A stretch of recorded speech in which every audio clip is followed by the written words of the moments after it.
Me when the edge is ceaseless. In Pokemon Legends Arceus, we were treated to some brand new final evolutions for the starter Pokemon, and I realized that I never really made a proper video about them. And because one of them is Ghost and the other is Dark, what better time than the Halloween season? So I'm actually going to start off with Samurott as opposed to the Grass starter because this guy's gotten pretty crazy as of Generation 9. When it came to all the Unova starter evolutions, I thought they were pretty cool, but sometimes it kind of felt like Samurott was missing something.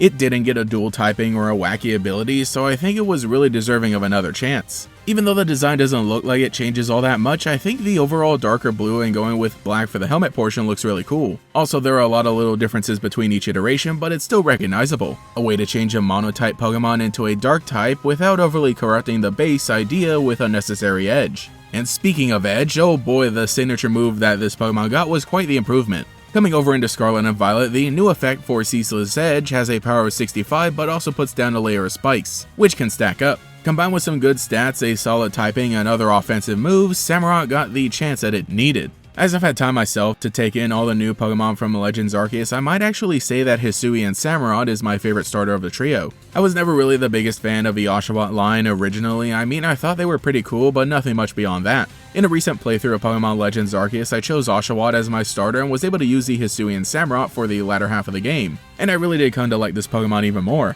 And then with it being partnered up with Akari and Pokemon Masters, that was basically what I needed to solidify it as my starter Pokemon pick.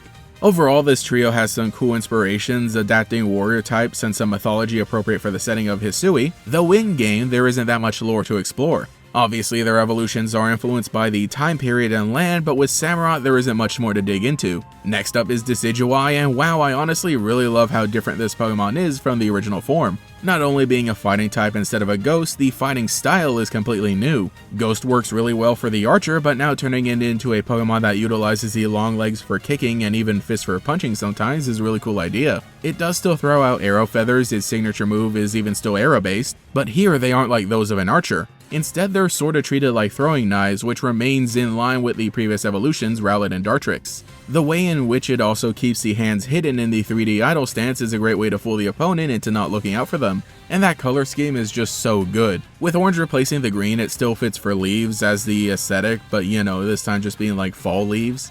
When I first played through the Teal Mask DLC, I wanted to use a new team of Pokemon, but I would need a starter, so I brought only a Hisuian Decidueye that I had, and it really did a great job as my main partner, allowing me to spend some time with this Pokemon without needing to do another full playthrough of Legends Arceus. And it really came in handy during the final battle against Blood Moon Ursaluna. Something about using a Hisuian Pokemon to battle against another big Hisuian Pokemon made it all feel that much more nostalgic. Also, have I mentioned that you can purchase the Red Moon Bear shirt over on my Redbubble page? Anyway, Decidueye doesn't have too much cool lore when it comes to the Pokédex entry. So that brings us to Typhlosion, which is the opposite. This was actually the first of the three that I decided to use as my starter. I really wanted to choose the Johto Pokemon and was really happy with the evolution when I eventually found out what it was. There were obviously memes about the design based on the still images of the model, which like many other Pokemon as of late look a little weird when it isn't in motion. And of course the official art that was later released shows the Pokemon how it should really be. Fire and Ghost is in a new type combination, and I doubt Pokemon is completely done with it, but I think it was a great idea to use it here. More of a mystical Pokemon that plays with the idea of wisps, which are a frequent theme when it comes to ghosts. Of course, in Legends Arceus, we know how they play a role in the Spiritomb quest, but on the surface, Typhlosion doesn't have an immediate connection to them. Though the Pokédex entry introduces some mythology stating that it's said to purify lost forsaken souls with its flames and guide them to the afterlife. And when combined with the signature move Infernal Parade, I really like how Typhlosion leaned into the ghostly vibes and brought us a pretty cool Pokemon. The part where Professor Laventon adds some of his own speculation is interesting. Because this one is a more mystical evolution with the ghost typing, there's possibly some kind of reason for why it became this way, and attributing it to the mountain in the middle of a region is definitely a choice. The major influences coming from that mountain would be, Arceus itself. So maybe there could be a reason why Typhlosion are seemingly divinely tasked with guiding spirits into the afterlife. That's a better direct explanation than what we get for other Pokemon that are spirit guides in their own sense. I guess with how harsh things are in Hisui, especially with the other ghost types that live there, it was important to have a nice one. I would have liked the design even more if it was farther from regular Typhlosion. I mean, the purple color works and the spookier flames give it this cool shape, but I feel like it could have had just a little more going on. Compared to Samurott and Decidueye in retrospect, I honestly think Typhlosion can appear to be a little too tame.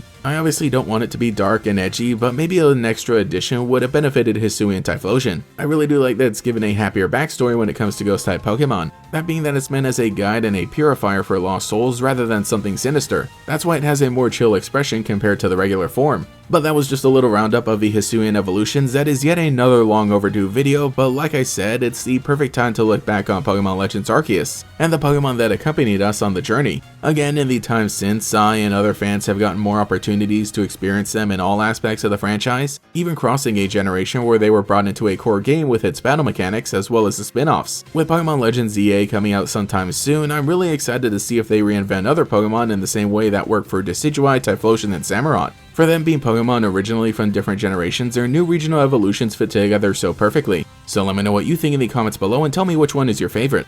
Anyway, as the skies continue to darken slowly in the month of October, I should prepare for future videos and the oncoming calamities.